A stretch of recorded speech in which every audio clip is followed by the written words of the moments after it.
Sedulur-sedulur, mudah-mudahan dalam keadaan sehat dan tetap semangat. Di video ini ada gambar wayang, tapi kecil-kecil tapi jumlahnya banyak. Kita akan mengenang masa kecil. Jadi zaman dulu gambar-gambar wayang seperti ini digunakan untuk mainan, ya, mainan anak-anak ya, anak-anak SD, mungkin juga anak-anak SMP, ya. Karena waktu itu mungkin tidak ada mainan lain selain gambar wayang seperti itu. Jadi zaman dulu gambar wayang itu dipotong-potong jadi satu, kemudian digunakan untuk mainan. Dipotong-potong satu persatu, kemudian bisa dimainkan dengan cara diadu atau dengan cara yang sejenisnya. Namun dibalik semua itu, sebetulnya wayang itu memang kesenian atau seni budaya Jawa yang adiluhung. Artinya adiluhung itu memang sungguh nilainya sangat tinggi sekali. Meskipun sebenarnya awal ceritanya itu memang dari cerita India, tetapi sudah banyak perubahan ketika dijadikan dalam bentuk wayang, karena mungkin di India malah tidak ada wayang semacam ini. Jadi cara penyajiannya dan nama-namanya dan tokoh-tokohnya sudah banyak yang berubah. Jadi misalnya anak-anak Pandawa itu kalau di wayang Jawa itu jumlahnya banyak sekali, dari anaknya Werkudara atau Bimo, kemudian anaknya Yudhistira. Yudhistira itu yang paling tua, ya. Jadi kalau urutannya Pandawa itu Yudhistira, kemudian Werkudara atau Bima, kemudian Arjuna atau Janaka, kemudian Nakula Sadewa, ya. Urutannya seperti itu. Kalau dalam cerita India, anak-anaknya itu tidak diceritakan, ya, tidak diceritakan dalam cerita-cerita wayang atau pahlawan-pahlawan Mahabharata itu.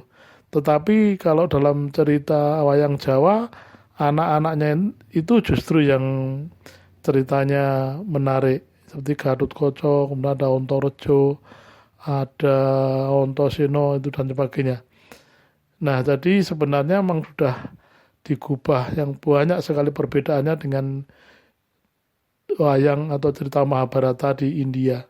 Kemudian di Jawa itu sudah, atau di Indonesia itu sudah diceritakan dalam bentuk wayang kulit, ya. Jadi wayang kulit itu memang sudah seni yang sungguh luar biasa itu.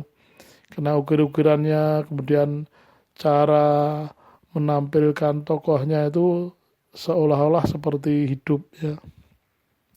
Kemudian cara penyajiannya dalam bentuk pagelaran wayang kulit semalam suntuk. Ini juga sudah luar biasa.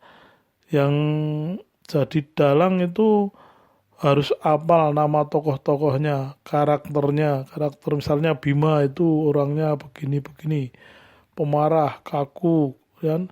Kemudian Arjuna orangnya lembut, tetapi begini-begini dan sebagainya.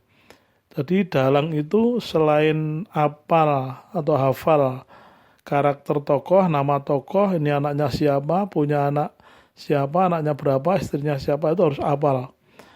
Yang lebih mengherankan lagi dan mengagumkan itu, seorang dalang itu juga harus bisa menyuarakan berbagai macam tokoh itu dengan suara yang berbeda. Ya, jadi misalnya Krishna itu suaranya begini, ya, agak kecil, agak tinggi. Kemudian kalau Arjuna itu suaranya agak rendah. Kemudian kalau Gatotkaca begini dan sebagainya. Itu seorang dalang harus bisa, dan ini merupakan suatu seni budaya yang luar biasa. Belum nanti gamelannya, belum nanti sindennya dan sebagainya. Oleh karena itu generasi muda jangan melupakan budaya kita ini. Karena budaya itu memang identitas bangsa. Jadi wayang-wayang ini tokohnya banyak sekali. Ini baru satu lembar, nanti ada variasi gambar yang lain lagi. Ya, jadi kalau dulu karena gambar-gambar begini ini variasinya tidak banyak, anak-anak zaman dulu tuh hafal dengan wayang. Misalnya nomor 1 siapa, nomor 25 siapa itu hafal dulu. Tapi sekarang karena variasinya banyak sekali mungkin tidak hafal. Tapi tidak mengapa, yang penting mengerti dan menghargai seni budaya.